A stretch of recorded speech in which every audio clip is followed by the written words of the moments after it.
Have you ever apologized to your spouse and they stayed upset or even accused you of not being sincere? Perhaps you were not speaking their apology language. Apology language, what's that? Well, stay with us as we learn about this important communication tool. We'll be right back.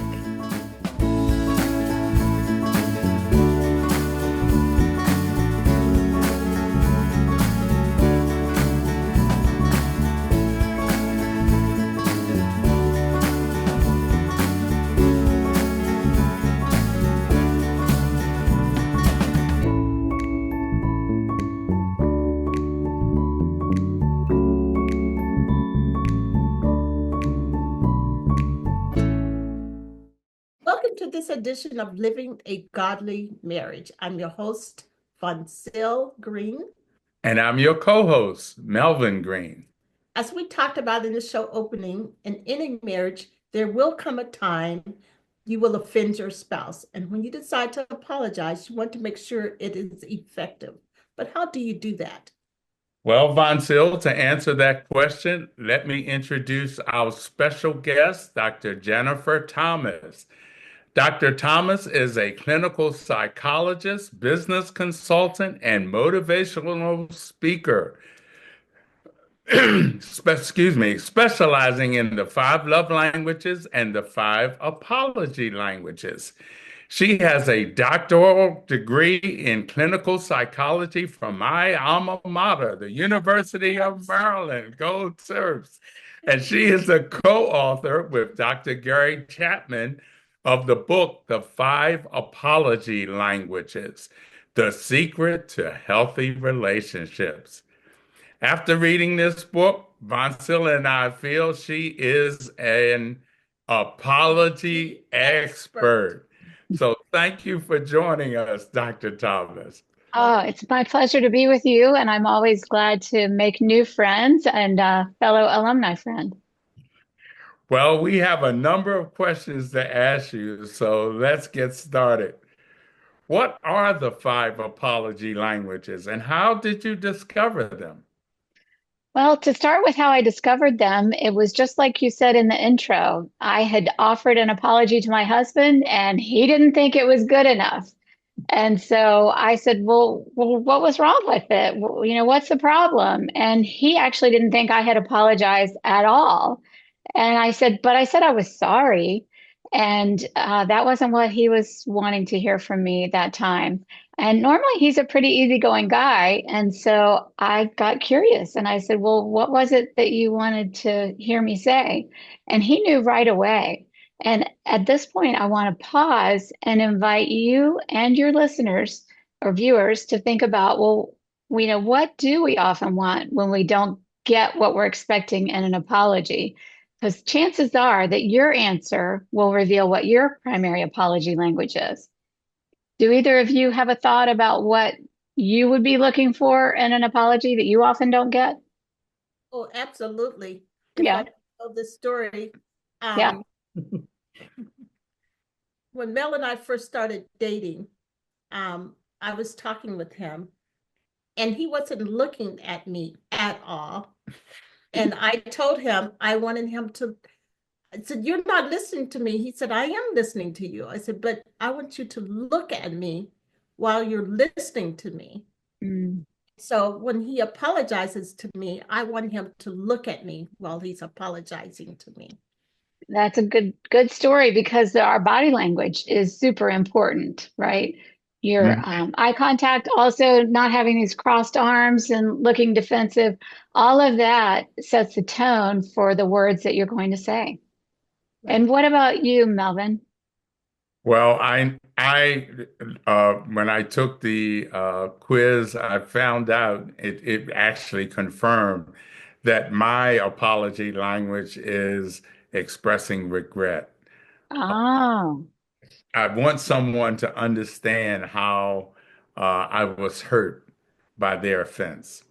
okay. So for you, if I say I'm sorry, that's probably a good start because I'm letting you know that emotionally I'm sorry for the pain or the trouble I've caused you. And then the more specific I can be, the better. So that's our first apology language. But what my husband was waiting to hear is something different. He wanted for me to say I was wrong. And Mm. so he needed for me to accept responsibility for the mistake that I had made. And usually, if we're looking for something more from a person than just a simple apology, it's because either the offense is serious or because it's happened repeatedly. And in this case, sure enough, it was a careless mistake that I was making, but I had done it repeatedly. And so he wasn't just going to let it go easily. And I will say, I have since thanked him for that because it gave me this insight as a psychologist about the fact that we may have different scripts. We believe they come from our childhood for what we really want to hear when people give us a sincere apology. And that's the question that's in our minds whenever someone apologizes is, do they really mean this? Are they sincere or are they just trying to get out of the doghouse? And so after I had that realization with my husband, I thought it over and I ran it through some thoughts I had uh, over the years as I talked with couples as a marriage counselor and in my coaching work with businesses. I knew that a complete apology wasn't just the phrase "I'm sorry." There were some other parts to it, and I knew of three off the top of my head.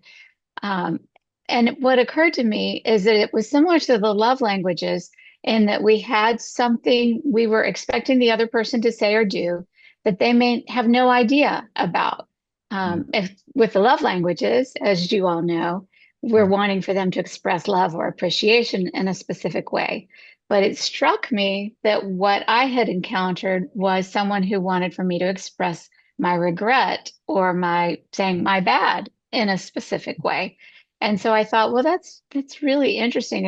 It's kind of similar, and it may be an important piece of the puzzle of trying to help people in all their relationships to be able to get unstuck when they have conflict. So I sat on the idea for a period of time, but I did know Gary Chapman through some professional avenues, and I ended up taking the idea to him. And I said, I'm just curious with all your work and success with the five love languages, if you've ever thought about the different scripts that we have for apologies. And he said, no, Jennifer, I've never thought about this. It's very interesting. Why don't we do some research and look and see what other things people want to hear in an apology? So we surveyed his readers and conference attenders, and we came up with actually five different things that people were waiting to hear. Now, I promise we weren't looking for five, although he really likes that number. So Oh, okay. I'll run down the rest of those five for you. We've already covered the first one is expressing regret or saying I'm sorry. This one comes naturally to most of us. And for, I would say, maybe a third of people, that's plenty. But another third of people we have found want you to express that you accept responsibility.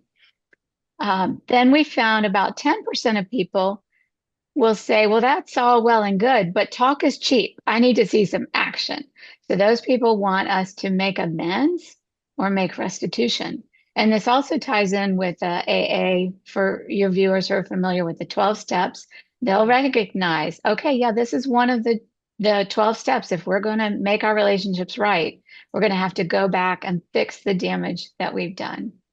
Yeah, and that makes sense because if I had $1,000 vase in my home and someone came over and knocked it over and broke, saying I'm sorry is not going to do enough. That's right. That would be one of those serious offenses that requires some action behind those words. Yeah, Yes. restitution. Yes. And then for some people, they would say, well, these are all, you could think of them as separate languages or actually as steps to a complete apology. So they might say, well, that's all well and good. But what I really want to know is how are you going to prevent this from happening again? So that's our fourth apology language. For that person, if you can say all the other things, but they're really going to know you're sincere when you say, these are the steps I'm going to take so that this cannot possibly happen again. Okay, so when it happens the next time, what are you going to do differently? That's I've, right. I've been And wanting to say that a couple of times myself. So have I, by the way. yes. And for those of us who try to be forgiving and understanding, we'll often ask this because we might think, you know what, they've done this repeatedly, and I'm about to run out of patience, and I don't want to have to forgive them for this again. I don't want them to be sorry. I want them to fix it and for this to stop happening. Okay, And, okay. and then we found that a very small percentage of people are still waiting for something else. And they let us know what it was. Only 3% of people are still going to be waiting at this point for some more words. It's actually a question, and the question is, will you please forgive me? Hmm. And what we believe is that some people had parents or teachers who expected that question at the end of an apology. And so you can imagine what happens is those people grow up and they get married or dating people or working with people who make a mistake. And that person comes to them with what they think is a very good apology. But the problem is, if that was in my apology script, I may say, well, that's not enough. Sorry isn't enough. You need to do something else. And they won't have any idea what else they need to do because what they've offered was enough for their parents. But this person had different parents. And for some people, we've found that they've had good success in getting unstuck from their conflict when they learn that some people need to be asked for their forgiveness. Now, it's important if you're going to do this that you not demand forgiveness right away. There's an art to saying, I hope sometime you can find it in your heart to forgive me. And meanwhile, I'm going to take steps to try to rebuild your trust. But we need to recognize that the timing of rebuilding trust and gaining forgiveness should stay in the hands of the person who was hurt. Yeah, that's excellent. And I have a question. I'm a Mhm. better writer than I am a verbal communicator. So is it okay to write the apology rather than to speak it verbally? Mm. As, as effective as saying out loud, I'm sorry, and then Yeah. maybe why you're sorry, or is writing it okay as well? Yes, I think that's a great question. I gave a TEDx talk on this topic about 8 years ago, and I spoke to this question and I said, actually, I think writing out your apology is very helpful because that way you won't forget some things that you want to say. But what I encourage people to do is to write it out, but to still deliver it in person or over the telephone or a Zoom call these days if that's what you need to do. And I think that showing to the person that you took the time to write it out will further underscore your sincerity.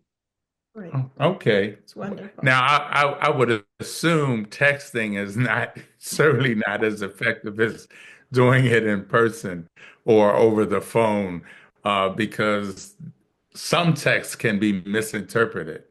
That's exactly right. Yeah. I discourage people from using text for anything that is emotionally laden or difficult.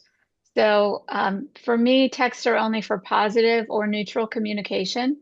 Once we move into an area of conflict, it's too risky because you're allowing or requiring them to read it and to guess what your tone of voice is. And that can go sideways really quickly. So Yeah. you don't want to let them be in control of the message and how they're hearing your voice. You want to be able to soften your voice. And also, when we speak with people in person, we can measure the reaction that we're getting and we can stop when we're being offensive if we see it's not going well. And if I shoot you an angry text, I can't stop it halfway. And so I don't want to give up that control. And I advise other people not to either. But here's a tricky thing. Now I've got 3 kids, all mostly grown now. And as I've advised them not to get into these text arguments with people and things, the hardest thing is for them to find an exit ramp and to stop the dialogue. That's their way of communicating and they're going hot and heavy. So Mm. how do you break out of that conversation? And I don't know that I found the best way. I just know that I tried to model it. So there were times if my daughter was texting me from the shopping center about something that she wanted, and she's texting me about it, and the conversation started to go south. I Mm, would say no for a couple of reasons. I would say no to the conversation, not necessarily the purchase. I would say no first because yes, I'm trying to protect my pocketbook. Um, but also I would say actually this conversation is getting tense. So please call me if you want to talk further about buying this thing. And I was hoping that she would apply that lesson and learn it so that when she went off to college in a few years, if she was texting a dating partner or a roommate and things were getting uncomfortable, that she might somewhere in her mind know to say, wait a minute, this is getting too hot. I value you too much to let this get off the rails this way. Let's just meet up in person. Yes. So right. when you're apologizing in person, how important is body language and your tone when you're speaking? Right. If you don't have the right body language, then your message is not going to come through. So I So think it's I'm sorry. absolutely, yes, it's absolutely critical that our body language matches our words. And so if I'm trying to show you that you're important to me, I want to hear you out, then I need to be willing to zip my lips and listen to you and nod. I also suggest that people take this tool and turn it off, put it away. Um, Ideally, have it in a different room or um, out in your car if you drove to a meeting, so that the person that you're meeting with knows nothing is going to take my attention away from you. What we're doing right now is the biggest priority that I have for the next hour or whatever the time period that's been agreed upon. Excellent. Okay, yeah, it's really good. I mean, we took the quiz and it was very helpful.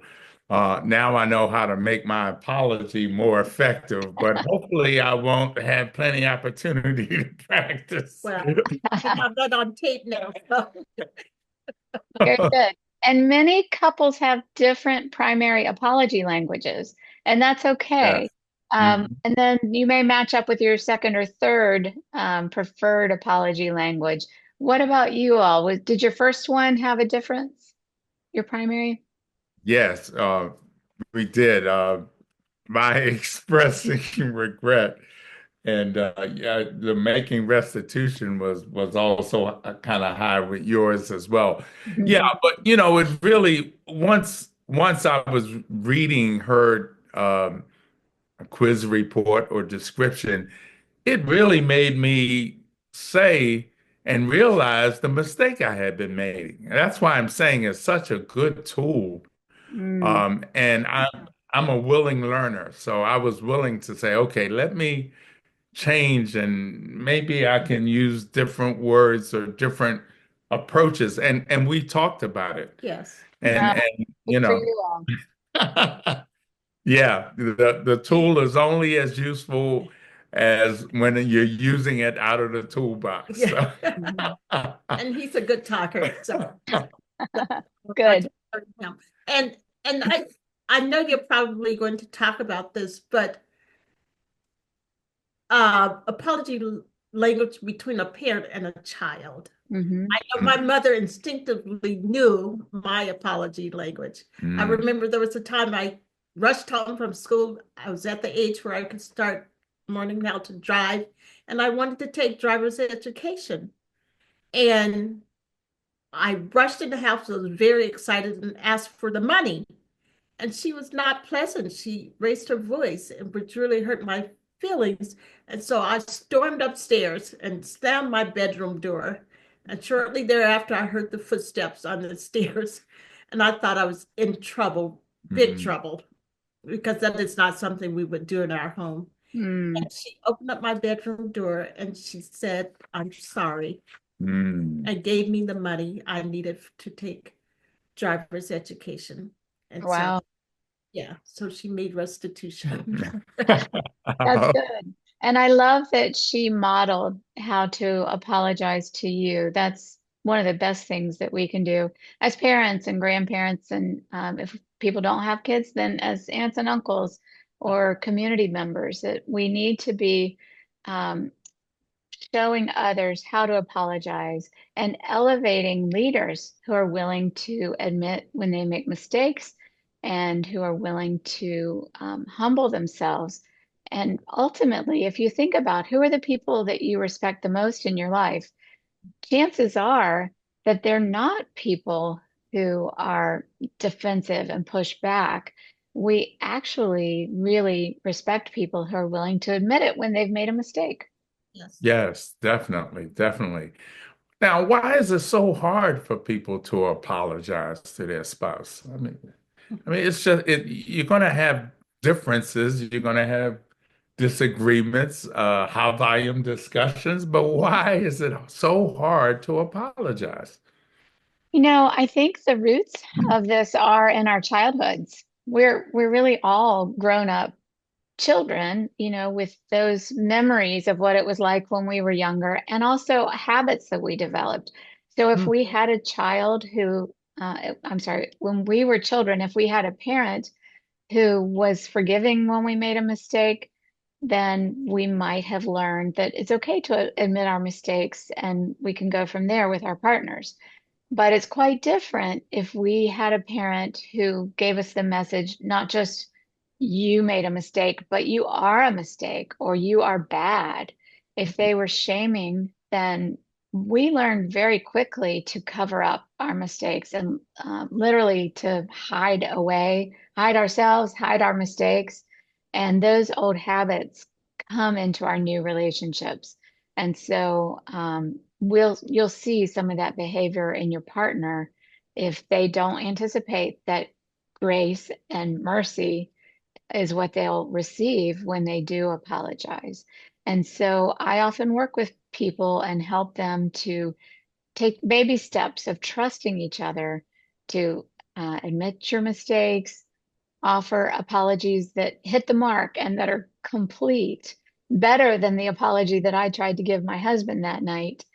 Um, and then as you see that they're satisfied and that you can move on better than you ever could before, then people will keep using that tool. And we're hearing from people that it's helping them in all their relationships, as you mentioned, Yeah. with children. And we're also seeing in the workplace, anyone who works on a team and works with the same people every week, I say it's good to know what makes them feel appreciated in terms of their love languages. Um, Gary Chapman has worked with Paul White on this with love languages and using those in the workplace. And then also, you're going to have conflict in the workplace and you're going to want to know how you can resolve that and make things right with people. So the two go hand in glove, whether it's in personal relationships or friendships in the workplace. Chances are, if you live and breathe, that you're going to offend people. But if you just keep apologizing in the way that comes naturally to you, you may be missing the mark with them. We don't want people to be missing it with each other. And so I really appreciate you taking the time today and allowing us to shine this light on the tool to help people to have the steps to a complete apology. Now, Dr. Thomas, what if you apologize to your spouse or someone else and they don't accept the apology, if you're apologizing in their apology language and they don't accept it? Yeah, this is, I think, one of our most painful human experiences is to be in conflict that we cannot resolve. I've Mm. experienced it painfully with friends, some difficult times over the years. And, it's really hard to know what to do. If somebody doesn't want to talk to you, doesn't want to work it through, it's it is maddening and very distracting, actually. It's hard to be able to focus on anything until you're able to make that relationship right. Especially for those of us who are very conscientious. And if you're a people pleaser, it can really be a vexation to your spirit to not be able to make things right. And so you covered the first step, which is we tell people, well, make sure if you apologize that you were had a match with what they needed to hear. And you can actually talk to the person if they're willing to be in communication with you, and you can say, I really messed up and I tried to apologize, but I realized I may not have said what you needed to hear, or I may not have done what you needed to see. So can you give me a progress report? How are we doing? What else do you still need to see? What would be meaningful to you at this point? Just trying to keep the lines of communication open can be helpful. And I've seen people be able to get unstuck that way. And then if you're still stuck, I have some communication tips and strategies that I included in a more recent book that I wrote with Gary Chapman and Paul White called Making Things Right at Work.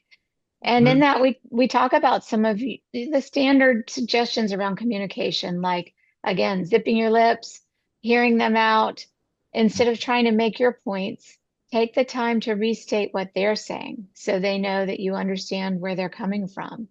I encourage people to ban the word but, because that just puts us in a defensive mode. And so whether it's a child who won't speak to you, a friend, or a partner, if you're having trouble with them, listen, hear them out, and try your hardest not to say but to say something instead, like, tell me more. Yes. You Yeah. don't have to agree, right? But draw them out. Even if you don't agree, you want to fully understand what they're saying. So do that and take notes, because it's like a puzzle that you're trying to work to heal this relationship. I also, if you're a praying person, I encourage people to pray about the situation Please. Yes. and to pray for your heart, to be open and softened, because often, we may point the finger at the other person without realizing, oh, I may be the one over here who needs to be more flexible or more understanding. So take a look at yourself. And then another concept that we draw in our book, Things Right at Work, is looking at what attributions are you making? Like, that means what assumptions are you making about the other person's motives? And if you're taking a dim view of what is motivating other people, then we have some strategies to help you be able to back that up. And sometimes apologies are needed there too, to say to the other person, I didn't trust you, and I'm sure that came across to you, and I apologize. I need to do better with this, and I want to get started on it. What would you say to a person who has trouble forgiving themselves Mm. for a mistake they may have made? Right. Yeah, that's so important that we've got a whole chapter on how to forgive yourself. This is really difficult. I find that regrets are one of the most bitter things that we ever have to live with. And so if I'm living with a mistake that I made, then I'm coping with regrets. And I do need to find a way to be able to forgive myself. And here again, if you're a person of faith, that can help you a lot. And you can use the model of how God forgives us and God doesn't expect perfection. And we have a method that you can walk through to have a process of acknowledging your mistakes and then feeling free from those so that they don't continue to drag you down. Right. Well, thank you. Wow, we have Great. learned a Excellent. lot. Yes, we have. Yes, it's really been great. And we want to thank you for joining us and enlightening us and challenging us to continue to learn. So we always like to end our broadcast by saying, living a godly marriage is the best marriage, especially if you learn how to apologize effectively. Very Yes, good. Thank you, Dr. we Thomas. appreciate I it. enjoyed it. Thank you. God bless.